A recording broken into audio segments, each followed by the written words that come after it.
There's no way. Look, though, look. Players like this come around once, sometimes in our lifetime. Mm-hmm. There hasn't been once in a generation, certainly. But no player in NBA, in WNBA history has had to deal with this. The one thing I just don't like, and I don't care what people say, I feel like there's a lot of hate on Caitlin Clark, and I think because she's white. People pay attention when NBA greats speak that they've seen it all, not because they have about controversies and championships.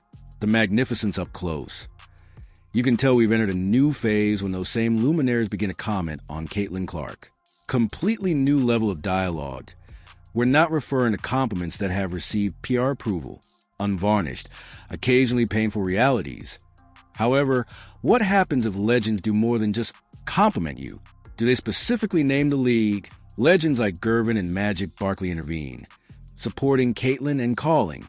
You can tell that something has changed when you see the hate. These are the same guys that created the blog, not bloggers or analysts. The league. And right now, they're pointing it out, and what they're saying is pressure rather than merely praise. The WNBA, the media, and the players who have treated Caitlin more like a target than a teammate are under pressure. Because the league could lose the one goal it has been pursuing for decades if they don't pay attention. Genuine, enduring significance. They are comparing, not merely observing. Some people are referring to her as a tiger. Women's hoops would. Some claim that no one is watching if she isn't on the court. The hate is being called out by others. By name, race, resentment, jealousy, and other things that, up until now, no one wanted to deal with. What will Magic, Barkley, and KG disclose next? This kind of information has potential to completely upend the league. Jeff Teague speaks like you rather than like a media expert. Cousin with something to say after watching the game.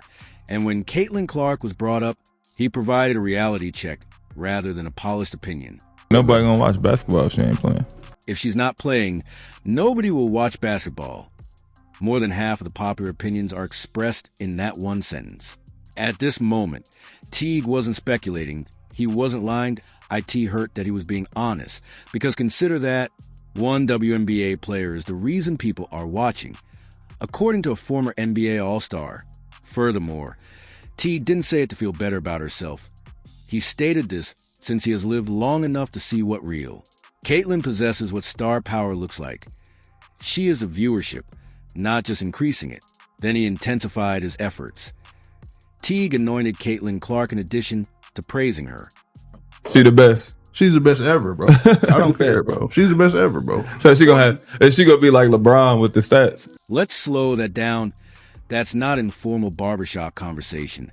That's an adult who performed at the greatest level. Just 2 years into her career, Caitlin is being put in GOAT talks. Furthermore, it goes beyond statistics. It's the significance of those figures. Teague notices that the game is moving in her direction. He is not forecasting success. He's forecasting supremacy, the kind measured by billion-dollar contracts, box scores, and banners. And what intensifies this blow? When he said it, he was not grinning. He wasn't making a joke. Every word was true to him. This is not how Teague gives praise that I asked the person who previously stated that he didn't believe Kawhi Leonard was that good after protecting him. Jeff is very honest. Thus, when someone claims that Caitlin Clark might be the LeBron of hoops for women, you pause what you're doing and focus, because we're about to hear from the next legend.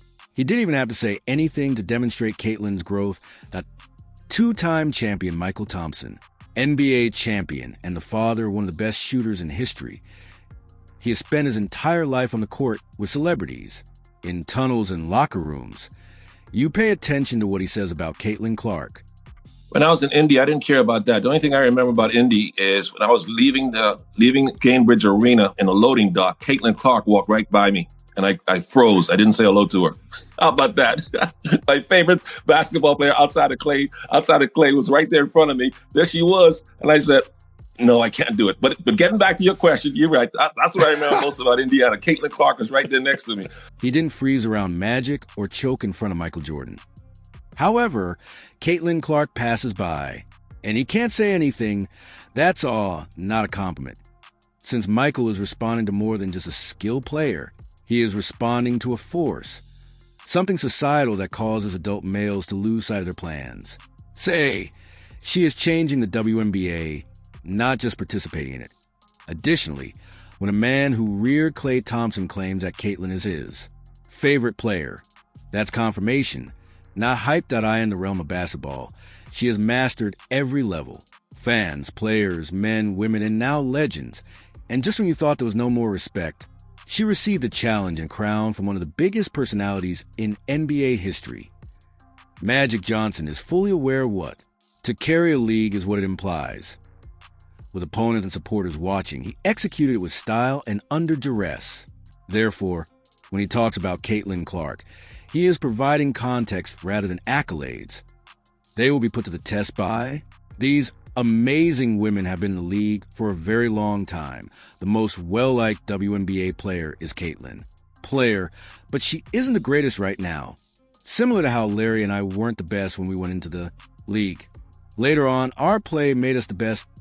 T.O. be the finest WNBA player. Caitlyn still needs to perform really well. That is not hatred. That's the norm. It's actually a praise coming from the realm of Magic. Because he's not merely stating that she's. He claims that she is already following the footsteps of the greats, such as Burden himself. Caitlyn is not being assessed based on. She is now being evaluated on a new scale in comparison to legends. This is the size of it that what's the best part? Magic isn't discounting her. He's telling you to keep going. The stage is yours. Take the crown now.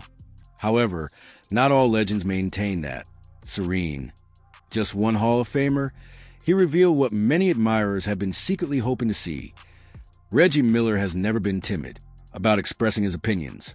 Reggie, one of the NBA's coldest shooters and trash talkers, is accustomed to getting under people's skin. Heads, he didn't recommend additional patience after learning about Caitlin Clark's struggles. Violence was what he suggested.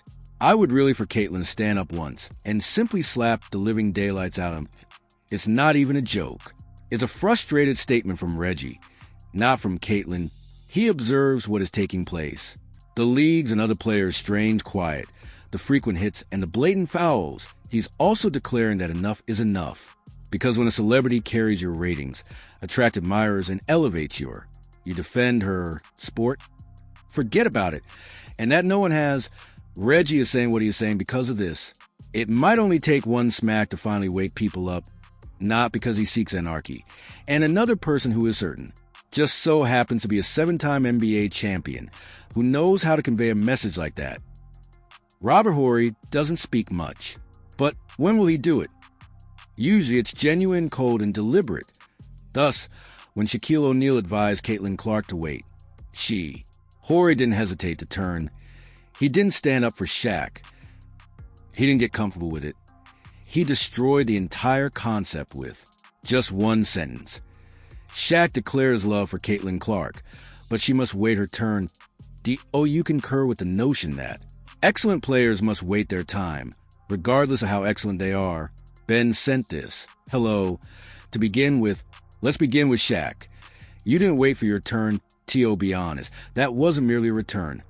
Everyone was called out by that.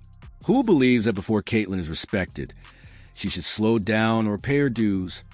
Horry doesn't think so, not when the league is making money. She's the reason the spotlight is on. So get over her already, if anything. She has made more money in recent months than in 10 years, some players did. Horry is aware of it. He has witnessed brilliance emerge and stars ascend, and what he perceives in Caitlyn isn't. Something that must wait.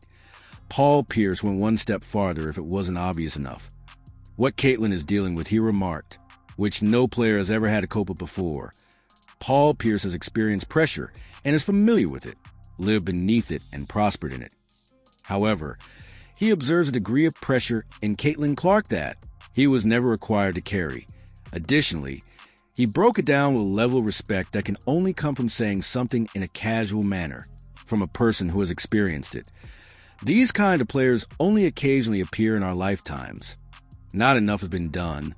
Of course, once in a generation. However, no NBA or WNBA player has ever had to deal with this. Am I correct? What she's facing. What is she coping with? Even though she was crowned, she has already fallen from grace. She's already the only person who has been the league's face during the initial years of the WNBA. Pierce was looking for precedent but couldn't find any, as seen by his hesitation and stutter because of the lack of precedents.